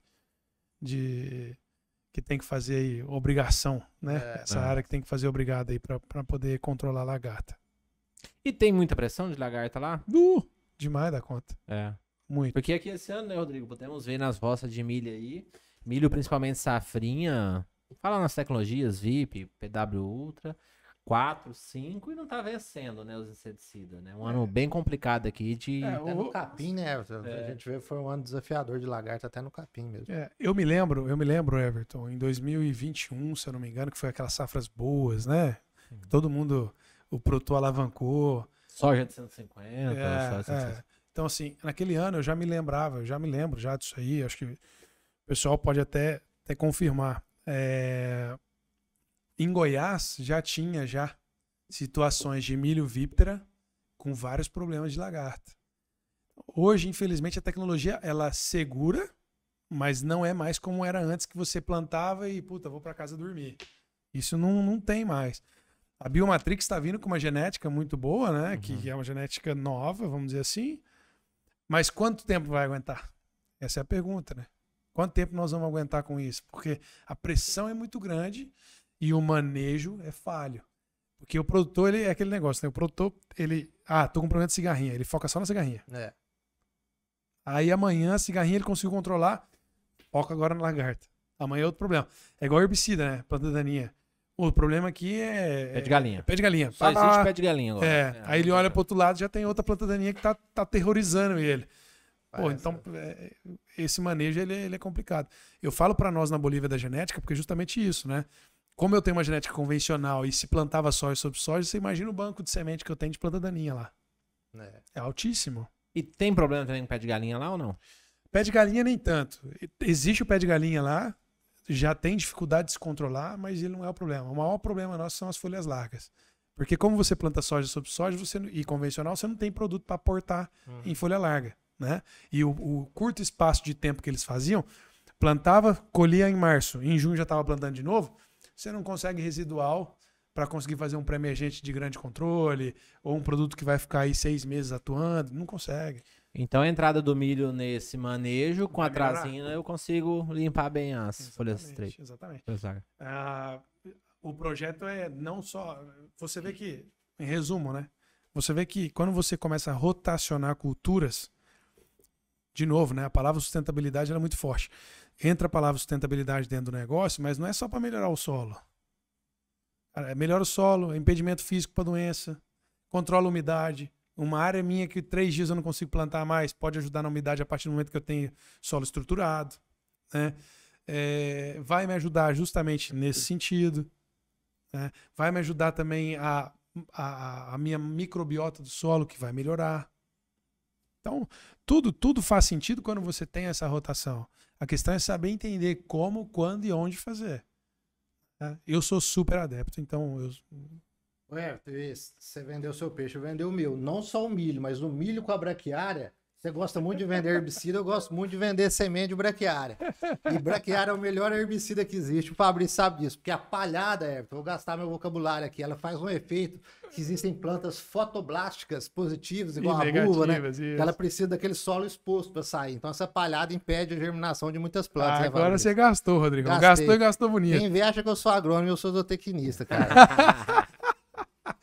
Cara, mas excelente, cara. Excelente sua consideração. A gente tem plantas fotoblásticas negativas e positivas e, sem dúvida alguma, o controle... Desde quando eu estava aqui no Mato Grosso, você já tinha um controle de pé de galinha um pouco mais eficiente, onde você tinha palhada. Né?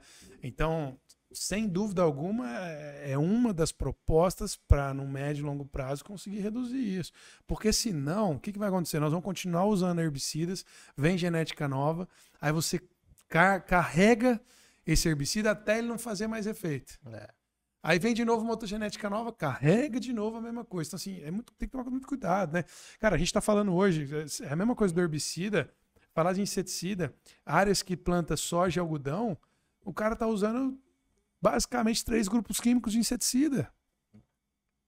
Então, essa é uma dificuldade muito grande que, se o produtor não se atentar para isso, é muito fácil falar num ano novo, um ano bom como esse ano que foi de chuva, a gente falar que nós produzimos super bem.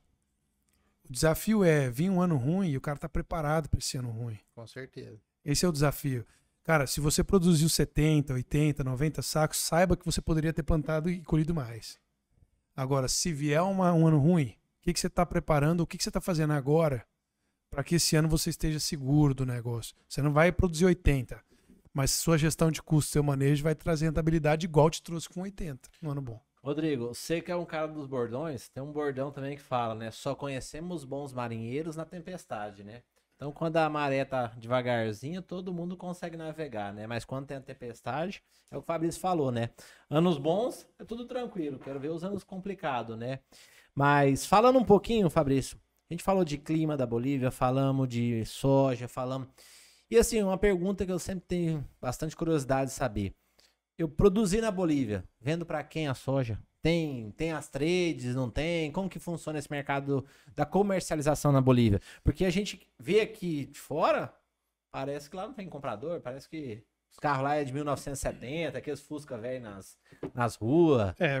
Assim, excelente pergunta, mas vamos lá. Nós estamos falando, vamos comparar, por exemplo, um Brasil que está plantando mais de 50 milhões de hectares. A Bolívia tem que produção? A Bolívia é 1,5. Então a Bolívia seria o Vale do Araguaia. Então, assim, você produz quanto lá? Hoje nós estamos plantando safra verão e safrinha, cerca de 50 mil hectares. Então, já é um número significativo dentro da É. área nacional, né? Assim, existem muitos parceleiros que a gente chama lá, que são os caras que têm 50 hectares, 100 hectares que o governo cedeu a área e o cara vai lá e planta. Então, tem muito, assim, muito mesmo, né? E tem grandes grupos também, né? Nós estamos falando da Brasil Agro, que planta aqui no Mato Grosso, tem área lá. Nós estamos falando de um americano que planta nos Estados Unidos e planta lá também, é o maior plantador hoje na Bolívia. Tem vários grupos hoje, brasileiros também, que estão lá plantando 5, 6, 8, 10 mil hectares, né? Então, tem tudo para dar muito certo. Só que aí entra o detalhe, né? Nós estamos falando de uma área como o Brasil, que é o polo, né, agrícola, e nós estamos falando de uma área de 1,5 milhão, que é o Vale do Araguaia. Então, quanto isso é representativo para o mundo? Vamos ser sinceros, não é muita coisa, né? Mas é uma atividade agrícola como a outra. Então, por esse motivo, hoje trade nós só temos a Cargill lá. Tá? Então, a Cargill é a única compradora dessas traders, né? Paralelo a isso, nós temos outros grupos, azeiteiras, que a gente chama, que são grupos esmagadores de grãos, que vão ou exportar o grão de soja, ou talvez fazer azeite e óleo, né, para ficar ali, farinha de soja. Nós mesmos temos uma operação como essa, né? Ela é bem menor, mas a gente tem uma operação como essa dentro do nosso silo, do nosso armazém. A gente também tem uma fábrica de ração para o gado e também faz azeite, né? Que é óleo, né? O azeite em espanhol. Então, assim, hoje tem basicamente aí 3, 4 empresas grandes, grande parte delas subsidiada pelo governo. A Cargill, que é uma trader, e temos uma que chama IASA, que hoje a Mônica também se tornou sócia, né? Um pedaço da empresa, justamente é onde esmaga. E eu te falo, Everton, grande parte da soja fica na Bolívia. Tá? Então, esse óleo fica na Bolívia para o consumo interno, né? O governo também compra isso como um alimento básico, assim como o milho branco que eles têm lá. Tá? A gente basicamente planta o milho, nosso milho é plantado para cerveja, que tem várias cervejarias lá. Agora, o milho comestível, que eles fazem suco ou comida, tudo é o milho branco. É aqueles milhão branco que a gente vê às vezes numa aula de... o professor vai falar de uma aula de milho lá da Colômbia, aqueles milhão. Isso é o que eles plantam lá em pequenininhas parcelas, né? Não dá nem 5 hectares. E o preço do saco de soja comparado ao Brasil dá uma diferença, assim, balizando no dólar? A gente não entrou nesse detalhe, mas a grande parte é o problema socioeconômico que a gente tem hoje na Bolívia, né, Rodrigo? O que acontece, cara? Hoje vamos falar aí de uma soja no mercado externo, Chicago 320 dólares a tonelada, né? Sem contar prêmio, sem contar nada, né? Eu tô falando da tonelada. Hoje o mercado na soja, na Bolívia, ela tá 600 dólares a tonelada. Então ela tá o dobro praticamente, né? Mas se a gente for parar para pensar no quão inflacionária está a Bolívia, eu tô saindo elas por elas. Porque eu tenho uma inflação de 100% hoje. Então, 600 dólares nada mais é do que 300 fora. Concorda comigo? 100% de inflação? Hoje nós estamos vivendo basicamente o que a Argentina viveu 2, 3 anos atrás. E começou isso do último ano para cá, né? A gente chegou numa inflação aí de 30, 40, foi subindo, falta de dólar na Bolívia. E aí isso dificulta as operações, trazer tecnologia de fora dificulta, porque fica dobrado o preço, né? O custo dobra. Então hoje, cara, o preço da saca de soja é isso, é o dobro do preço do Brasil. Só que se eu exportar essa soja, ela vai ficar o mesmo preço, né? Ela volta para os 300 dólares. Para quem tem dívida em boliviano, para quem tem negócios em boliviano, que é o peso boliviano, né, da Bolívia, é um excelente negócio. Hoje o peso boliviano pro real está que relação? A relação sempre foi 1,30 para 1, ou seja, 1,30 boliviano para R$1. Essa é a moeda oficial, tá? Hoje, na situação que a gente está 2,30, 2,40. Então, é inflacionário 100%. Assim como o dólar. $1 é 7 bolivianos. Hoje, $1 você vai na rua trocar num cambista é 13, 14.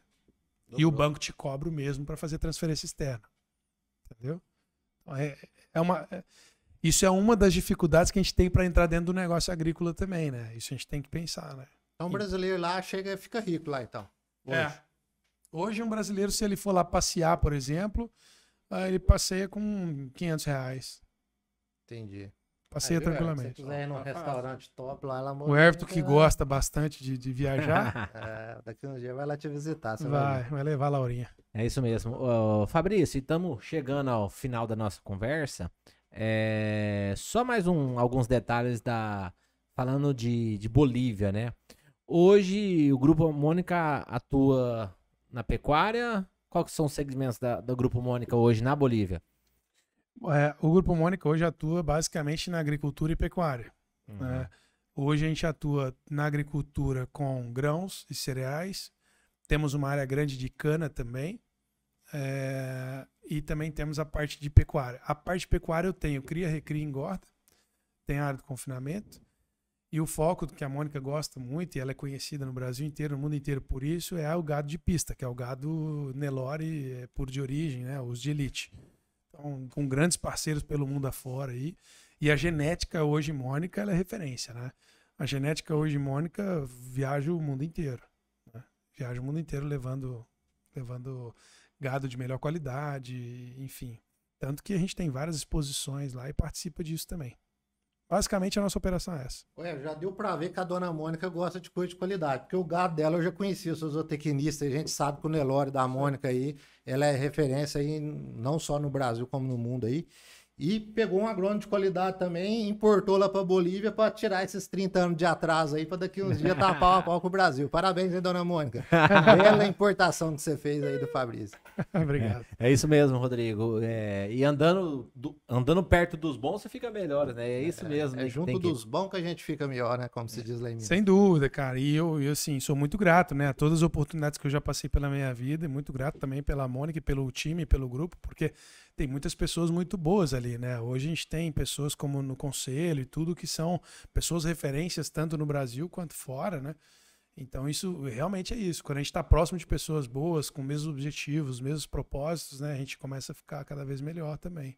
Sem dúvida alguma. Ô, Fabrício, e falando em pessoas, né? Só para finalizar, né, Rodrigo? Falando em pessoas. Não vai cantar uma música antes de finalizar? Não, no eu nem contei a história da música, hein, cara? Nem contei para não ficar muito feio, né? Tem que ter um podcast só. Com violão. Esse vai ser na gravação do DVD. Mas falando um pouco hoje de pessoas mesmo. Quando você chegou lá no Grupo Mônica, você é um brasileiro novo, recém no grupo há pouco tempo, já vira diretor. Como é que foi essa integração sua com as pessoas lá? Everton, graças a Deus eu tenho um bom relacionamento com gente, amo trabalhar com gente, mas confesso para você que não foi fácil, porque para mim é um choque, né? Você chegar num país diferente, uma cultura diferente, hábitos diferentes, né? Então, o que eu fiz é chegar e, os primeiros 3 meses foi entender. Fazer a leitura, né?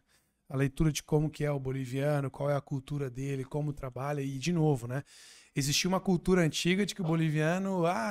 o trabalho do brasileiro é 10 vezes melhor que o boliviano, né? E depois de certo tempo, eu comecei a falar, não, peraí, eu acho que a gestão estava errada, né? A gestão estava um pouco equivocada. Por quê?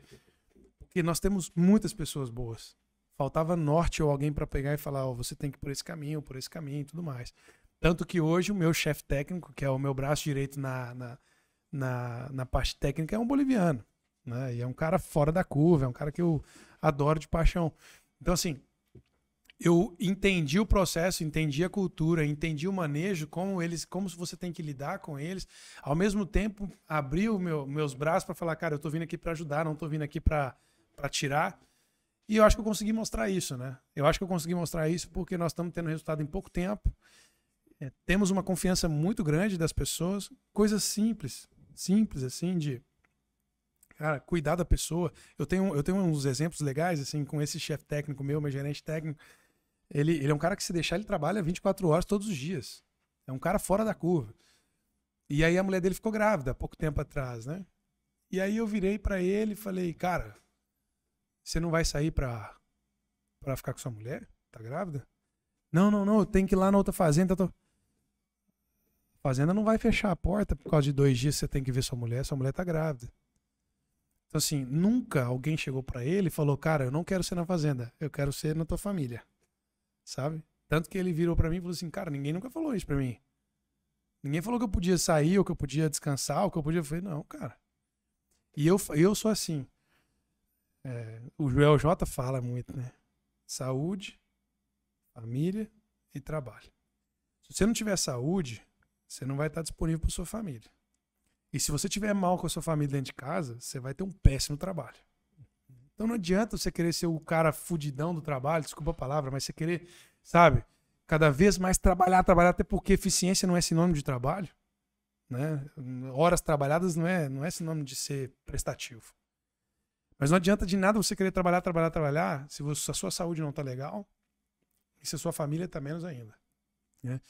E então, eu acho que assim, eu consegui me adequar com eles, consegui me adequar com esse trabalho com as pessoas, e eles conseguiram pegar confiança em mim justamente por eu ter esse manejo, né? Essa característica de trabalho.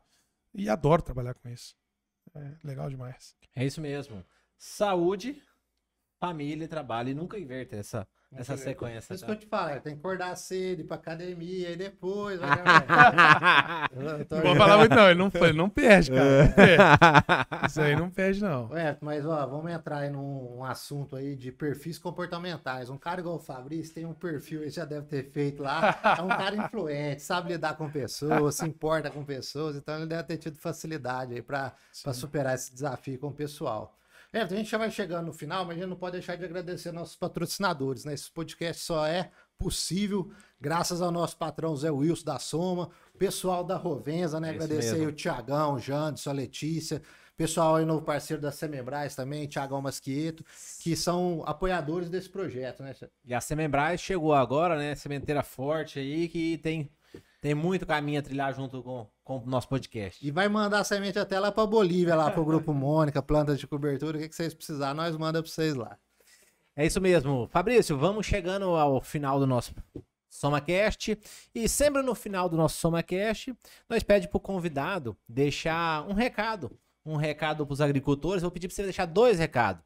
Um recado pros agricultores aqui do Brasil e outro em espanhol pra você mandar pros bolivianos lá. Aquela câmera é a sua. Bom, antes de mandar o recado, eu queria primeiramente agradecer pela oportunidade. A gente já se conhece há muitos anos, né, Everton? E eu vejo o quanto vocês batalham, o quanto vocês trabalham por um propósito de... Óbvio que nós não podemos ser hipócritas no falar na questão de dinheiro financeiro, que tudo gira com o dinheiro.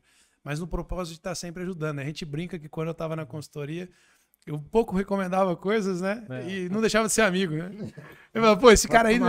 Mas a questão nunca foi questão de recomendar, né? A questão sempre foi tentar trazer o melhor para o produtor na situação que ele estava, né? Na situação que ele se encontrava, né? E também não poderia deixar de agradecer, cara, porque assim, eu tenho várias pessoas e eu não vou pecar com isso de não agradecer alguém. Mas eu queria deixar um recado pro Bruno, cara, porque para mim, eu vir pro Mato Grosso e estar na Bolívia hoje, grande parte disso foi por um desejo que eu tive lógico, o Zé me convidou, né? O Zé Scarpa, diretor da Mantiqueira, também um grande abraço. Temos várias histórias, mas assim, o Bruno, cara, ele foi um amigo meu de faculdade e quando ele se acidentou e tive a oportunidade de vir aqui para manejar, fazer o que ele fazia, foi quando eu comecei a entender que a vida nossa, e aí talvez já seja até o recado, né? A vida nossa ela é muito mais do que a gente querer ganhar dinheiro, material, ter, né? A vida nossa é muito mais ser, né? E hoje eu olho pro Bruno, cara, que infelizmente, né, tá lá, ele não consegue se movimentar, só mexe a cabeça, escreve um pouco com a mão esquerda, mudou todo o seu conceito de vida, cara, mas chega na casa dele e eu tô em falta com ele, cara. Tem um ano que eu não vou visitar ele, mas desde quando ele sofreu um acidente, todo ano eu vou. Olhar pra ele e ver ele sorrindo, cara, e tirar a família dele, por exemplo, às vezes alguém que estava num processo de depressão ou triste pela situação e tudo, pelo simples sorriso dele, que é hoje o mesmo sorriso que você vê da sua filha quando você chega em casa, cara, isso não tem preço. Independente do trabalho que você esteja, o lugar que você está trabalhando, as pessoas que estão rodeadas de você, independente do que você quer chegar ou alcançar, cara, não tem preço você estar com boas pessoas, boas amizades, com o mesmo objetivo, porque de tudo que a gente tem hoje na nossa vida, a única coisa que a gente vai levar é nossas amizades. Tudo. Eu posso ter o carro do ano, eu posso ter a casa do ano, eu posso ter o que for, cara. Mas a gente vai deixar as amizades, vai deixar as pessoas importantes. Então, eu tenho uma gratidão imensa por todas as pessoas que já passaram na minha vida e que eu passei na vida delas. Independente de qualquer coisa, é uma gratidão imensa. Mas eu queria deixar esse recado, cara. Independente do que você está fazendo, do trabalho que você está, onde você está, se você está desanimado ou não, cara, relacionamento, amigos, tudo, é isso aí que você vai levar. É isso aí que você vai levar. Então eu não queria deixar de agradecer ele, porque hoje, se eu tô onde eu tô, a oportunidade que eu tive foi para cobrir uma coisa que infelizmente foi ruim para ele, mas eu fiz com muita gratidão, com muito gosto, com muita vontade, com muita gana, e graças a Deus deu muito certo. E como gratidão, eu vou todo ano visitar ele e abraçar e cantar com ele, que ele sempre gostou de tocar e cantar. Né? Então acho que é isso, cara. O recado é isso. Em espanhol, cara... Agora vamos ver o recado em espanhol aí. Eu não tenho muito o que falar em espanhol, cara, pra turma. Eu acho que a gente tem que continuar trabalhando, fazer o manejo, e não tem muito um recado em espanhol pra turma. Não, é o mesmo recado que você deu pras pessoas... dos amigos e tudo. Só traduzir. Mas vai ficar até... Eu hablo espanhol. Te hablo espanhol, então? Vamos falar um pouquinho de espanhol, então, Rodrigo? Não. Deixa quieto. Sí, na verdad, en español, en castellano o español que todas las personas hablan, la verdad es que nosotros tenemos siempre que seguir nuestras amistades, ¿no? Independiente de dónde está su rubro, su trabajo, dónde está trabajando, dónde viajas, cuánto tiempo está de trabajo, no importa. No importa. O que importa son las personas, cuán importantes sean ellas, o quanto nós vamos levar isso para caminho adelante ou para sempre que seja. Então, esse é o recado. Muito bem, muito bem. E com essa impactante mensagem, em português eu entendi, castelhano mais ou menos, espanhol, com essa impactante mensagem de fé e esperança, que a gente chega ao final do nosso 17º SomaCast, o podcast do Agro do Vale do Araguaia. Valeu!